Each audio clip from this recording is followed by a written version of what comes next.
शहर में दंगा हो गया है। रंगीला रसूल किताब के खिलाफ मुसलमानों का बड़ा भारी जुलूस निकला। हिंदुओं के खिलाफ नारे लगे, कुछ दुकानें लुटी, बहुत से घायल हुए, कुछ मरे, तबाही मच गई। कर्फ्यू लग गया। पुलिस गश्त कर रही है। गलियों में अब भी वारदातें हो रही हैं। हिंदुओं को लगा कि उन्हें धोखे से मारा गया, इसलिए वे अब बदला लेने पर तुल गए हैं। गरीबों के मोहल्ले फूंक डाले गए हैं। मेहतरों की बस्ती भी उसी आग की लपेट में आ चुकी है। सरकार अभी दंगे पर काबू नहीं पा सकी है। दंगा अभी और भड़केगा। बड़ी सनसनी फैल रही है।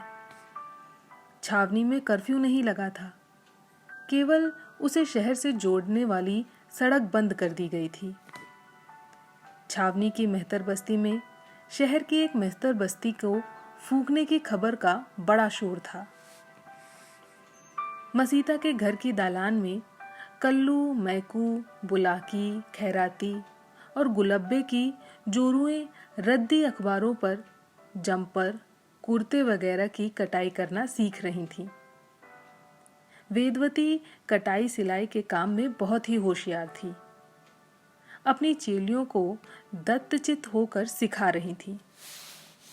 निर्गुण की लड़की नन्ही सी खटोलिया पर सो रही थी और उससे टिककर बैठी हुई निर्गुण के हाथ क्रोशिये से बेल बुन रहे थे।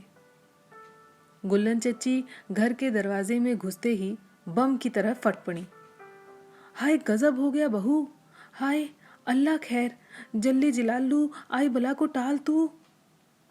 अरे क्या हो गया चच्ची, तुम तो बहुत घबराई हुई लगती हो, क्या बात है? सुनते हैं शहर में दंगा हो गया है, जुलूस निकला, कत्ल हुए, मोहल्ले के मोहल्ले जला दिए गए। मुसलमानों के कैंडलगंज का मेहतर टोला भी फूंक डाला गया। वहां से बड़े बड़े मोहल्लों का पिछवाड़ा लगता है। सैकड़ों हजारों घर फूंक गए हैं। हाय अल्लाह, हाय तेरे सास ससुरे भी वहीं तो जल के फूंक नहीं गए बहू। सुबरातन बेचारी आग में जल जल कर मरी होगी। हाय राम, हाय अल्लाह, दुश्मन को भी ऐसा दिन न दिखाना। ये हिंदुओं निगोड़ों का क्या हो गया है जो गरीब पर इतने जुल्म ढाए। मसीता राम ने अभी उसी समय घर में प्रवेश किया। गुल्लन की बात सुनकर जवाब देते हुए आगे बढ़ा। बिना समझे बूझे किसी को धोखा देना अजाब है गुल्लो। जुलूस तो मुसलमानों का निकला था, उन्हीं की दुकानों की लूटपाट की हम सब सुनते आ रहे हैं। मेहतर टोले की वारदात भी हम सब सुन के आ रहे हैं। कैंडलगंज जलाने के लिए मेहतर टोले में घुस के आग लगाई, मार काट की। सिकंदर के क्लब घर में एक एक खबर सच्ची आती है। गुल्लन बोली, तो क्या कैंडलगंज वाले मेहतर टोले में आग नहीं लगी? अब भैया सच झूठ के तो अल्लाह ही जानता है। सिकंदर के वहां भी सब लौंडे लपाड़ी ही बैठे होंगे। शहर में कर्फ्यू लगा है ना, गोरों ने छावनी की सड़क घेर रखी है। न कोई उधर जा सकता है और न कोई इधर आ सकता है। कोई सच्ची खबर कैसे ला सकता है यहाँ पे? मगर कोई कुछ नहीं कर सकता भाई।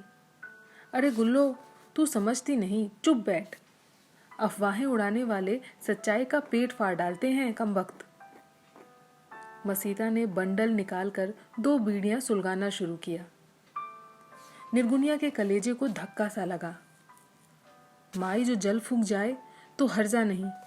बचपन में नानी से सुनी कहानी को जग्गो जादूरानी जैसी ही क्रूर, कुरूप, कंकाला। मगर मामू के मरने से थोड़ा बहुत दुख सचमुच होगा। कई आदमी यही खबर लाए कि उस मेहतर टोले में कोई नहीं बचा। इस दुखद घटनाओं का धक्का तो निर्गुनिया को अवश्य लगा, किंतु उससे भी अधिक चिंता दोनों के उत्तर कर्म संपन्न करने के संबंध में हुई। मोहन के मामा और मामी अजीब तरह से उसके मन में देर तक प्रेत बनकर मंडराते रहे। कुछ भी कहो, मोहन के घर आ जाने के बाद निर्गुनिया के मन में एक नई रिश्तेदारी की अनुभूति की उत्पत्ति हो चुकी थी। मामू से उसे सहानुभूति मिलती थी, इसलिए उनके क्रियाकर्म की चिंता उसके मन में कर्तव्य के रूप में आ गई। किंतु माई की चिंता उसे इसलिए थी कि वह मरकर प्रेत न हो जाए और उसे इसकी नन्ही सी गुड़िया शकुंतला को कोई नुकसान न पहुंचाए।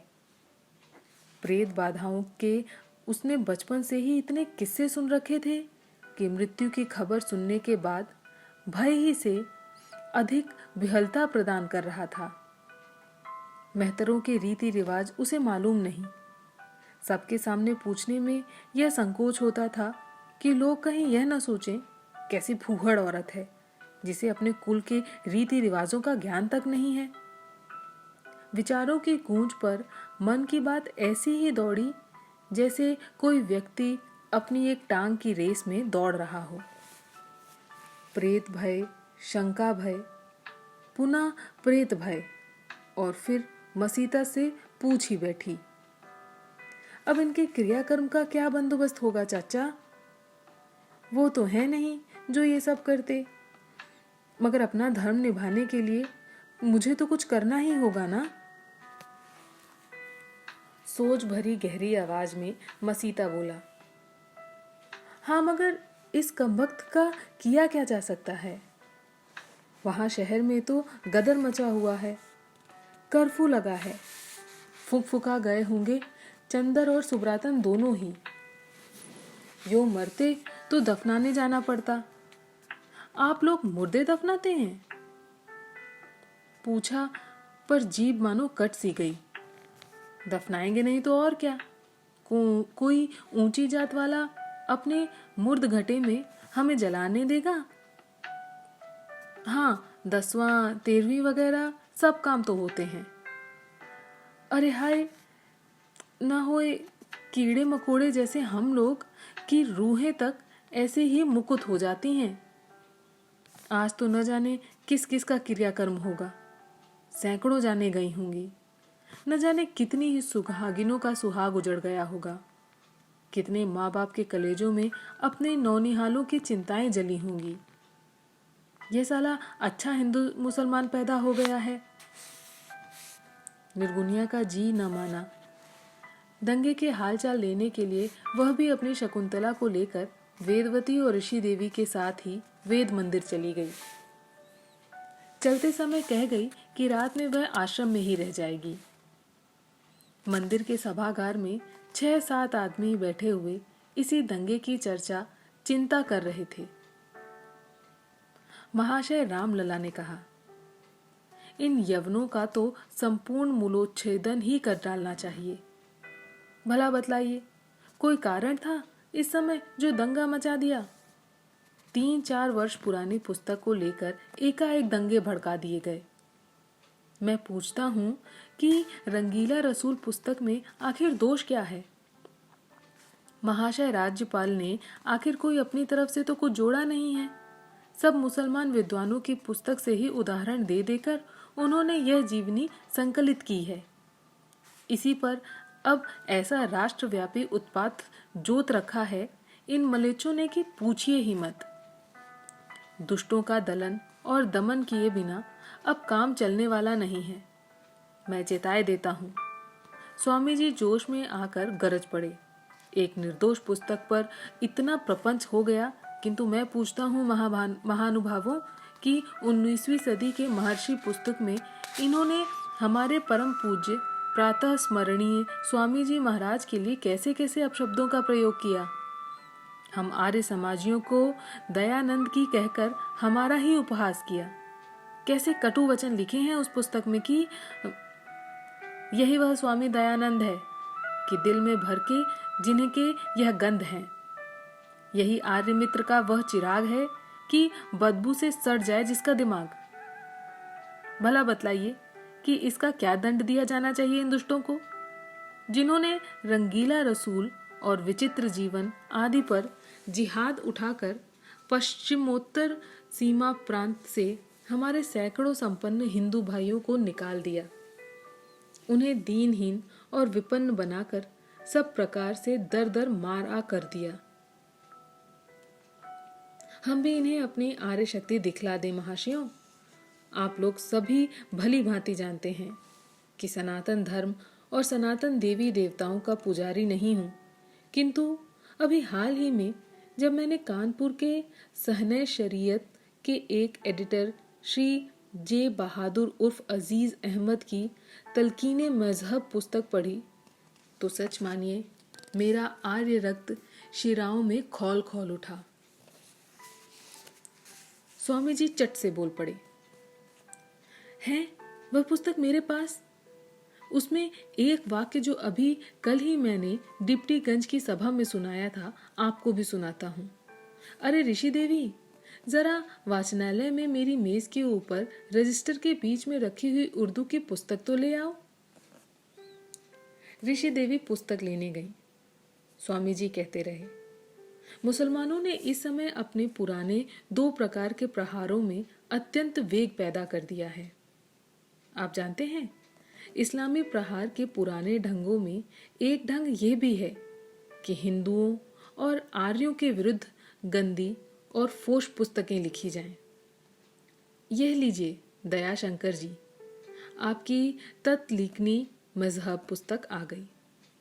यह देखिए, इसके क्या नाम के पृष्ठ 21 पर लिखा है, सीता 14 बरस रावण के कब्जे में रहने की वजह से उसकी गविर्दा हो गई थी। इस वजह से सीता को रावण का कत्ल होना सख्त सदमे का बायस हुआ।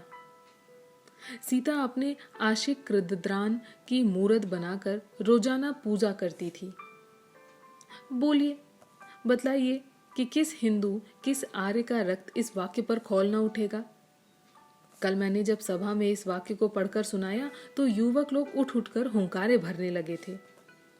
मैंने फिर श्री कृष्ण के संबंध में भी इसी पुस्तक का एक अपमानजनक वाक्य सुनाया। योगेश्वर श्री कृष्ण की हत्या के संबंध में यह दुष्ट लिखता है कि ये देखिए, पृष्ठ पर मलेच्छ का वाक्य है कि नतीजा यह हुआ कि जिस तरह उसने बेशुमार बेगुनाहों का कत्ल किया था, उसका भी कत्ल हुआ और द्वारका की जमीन पर मुफिस्त परदाज जानी का पाको साफ हो गई। मैं तो कल ही भरी सभा में यह कह आया कि मुर्दा है वह राष्ट्र जो ऐसे घृणित, नीच, कुटिल, क्रूर, कपटी कुलांगारों मलेच्छों का आज भी पवित्र आर्य भूमि भारत माता की छाती पर इस प्रकार से मूंग दलन सहन कर लेता है। धिक्कार है ऐसी हिंदू जाति को जो अब भी इनको अपने साथ रखती है। मैं तो कहता हूं भाइयों, आप ऐसा कोई उपाय मिलकर विचारिए कि जिससे इस दंगे में हम इस नगर से संपूर्ण मलेच्छ वंश का समूल नाश कर सकें। इनकी स्त्रियों को शुद्ध कर हिंदू बना लीजिए, इनके बच्चों को भी अपना लीजिए और बाकी सबको गाजर मूली की तरह काट काट कर इनमें से ऐसा आतंक फैलाइए कि भविष्य में कभी इसकी इस नगर में आने की हिम्मत ना हो।